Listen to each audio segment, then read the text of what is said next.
Olivia knows what they are doing is stupid. If seen, they will be sent home, possibly to a tribunal.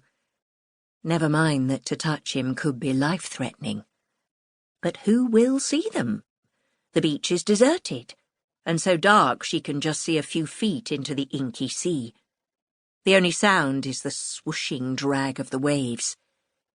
She is acutely aware of the tiny gap between their elbows as they walk down to the surf. She wants to say, "We shouldn't do this," except they haven't done anything. They still haven't broken the no-touch rule. The evening had begun in the beach bar, with bottled beers and then heady rum and cokes.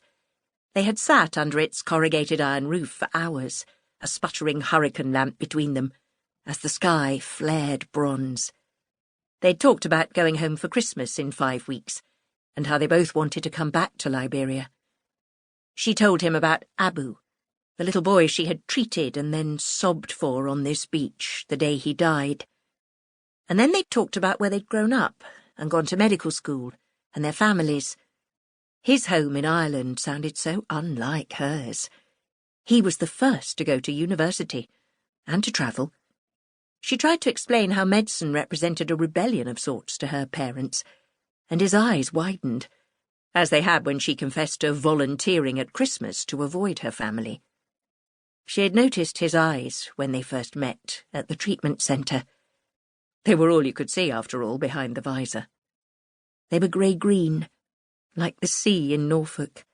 With such dark lashes he might have been wearing makeup. She kept looking at his hands as he picked the label on his beer. Like hers, they were rough from being dunked in chlorine. She wanted to take one and turn it over in her palm.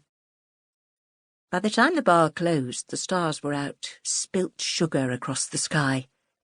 The night air was weightless against her bare arms. "Will we walk?" said Sean, standing up.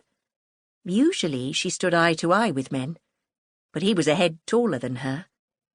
And then there was a second, lit by the hurricane lamp, when they looked straight at each other, and something swooped in her insides. Now, ankle-deep in the surf, their sides are nearly touching. Phosphorescence glimmers in the foam. She loses her footing as a wave breaks over their calves, and he turns so that she half falls into him.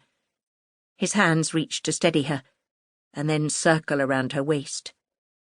She turns in his arms to face him, feeling his palms on the small of her back. The inches between his mouth and hers ache to be crossed, and as he lowers his head and she feels his lips graze hers, she knows this is the stupidest thing she has ever done.